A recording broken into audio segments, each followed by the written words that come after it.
Fala aí pessoal, sejam muito bem-vindos a mais um vídeo aqui da Dinai. O cenário continua diferente, mas o assunto continua o mesmo que vocês gostam. Vamos falar sobre investimentos e no vídeo de hoje a gente vai falar de um fundo imobiliário de papel que é muito conhecido pelos investidores. Eu sou o Rodrigo, economista e consultor de investimentos da Dinai Capital e bora lá para o vídeo de hoje sem enrolação.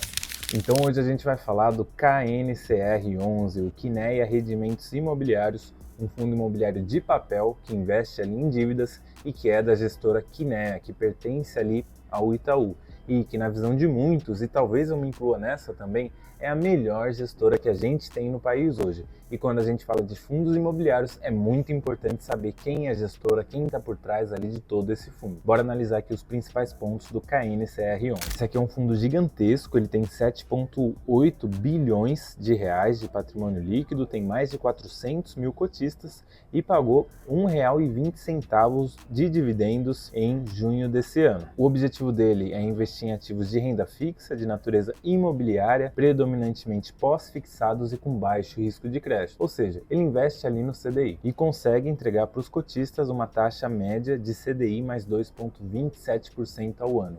Com a Selic em quase 15% ao ano, essa entrega aqui ela é muito boa. Inclusive o fundo está com dividend yield acima de 1% mesmo com a recente valorização. Aqui na mensagem inicial eles já destacam, e aqui uns dos diferenciais do fundo na minha visão. Não há qualquer evento negativo de crédito na carteira de investimentos do fundo, ou seja, não teve inadimplência.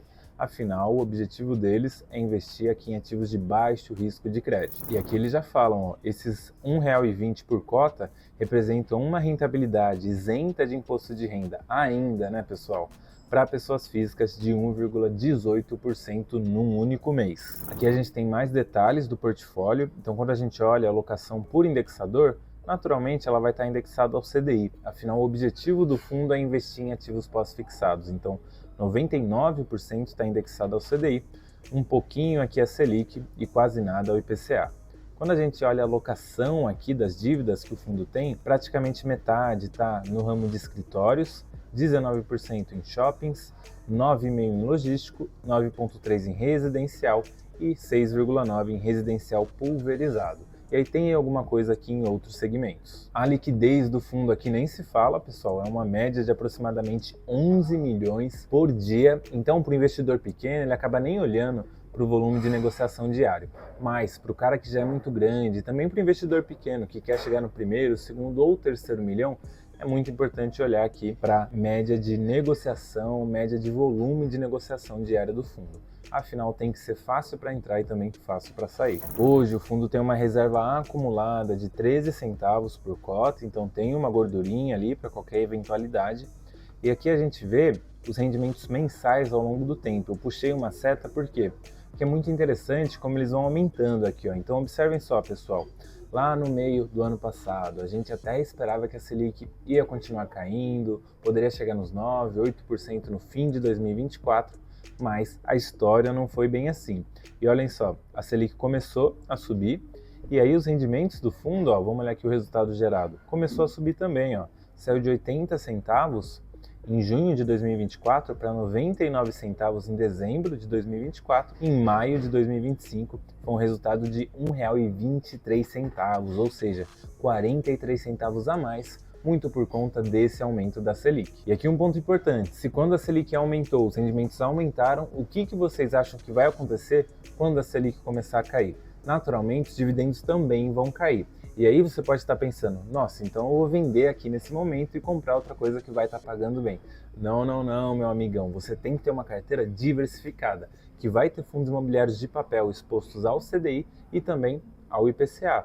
Ou seja, quando um estiver caindo, o outro pode estar subindo, isso sempre vai se compensando. Aqui a gente tem a carteira de ativos do KNCR, então eu coloquei um quadrado aqui para indicar que a maior posição do fundo representa somente 4,2% da carteira. A segunda e a terceira, 3,6%, e aí depois vai diminuindo bastante aqui, ou seja, se tiver qualquer problema de inadimplência aqui com algum desses CRIs, o fundo ele não vai ter grandes problemas, afinal são fatias pequenas do seu patrimônio. Pessoal, O KNCR tem um relatório bem enxuto, bem limpo aqui, a gente passou pelos primeiros pontos, lembrando que não é nenhuma recomendação. E antes de eu mostrar aqui um último ponto para vocês, eu quero que vocês me falem aí nos comentários.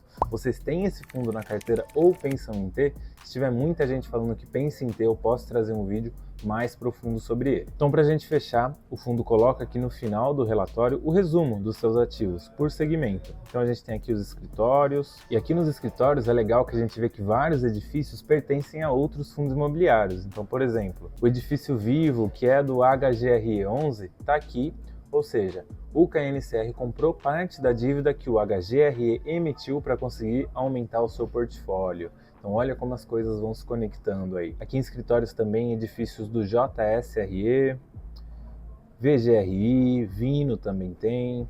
Quando a gente vai para o segmento residencial, a gente vê que tem bastante coisa da MRV, não é um fundo imobiliário, mas é uma empresa listada aí na bolsa, voltada para as classes B, classe C, enfim. Já que no segmento de shoppings a gente tem imóveis do HSML, tanto em Uberaba quanto na Bahia, do VISC também, o XPML, e galpões logísticos não poderia ser diferente também. HSLG, XPLG. Bom, pessoal, esse foi o vídeo de hoje, espero que vocês tenham gostado, lembrando que não é nenhuma recomendação, e até a próxima.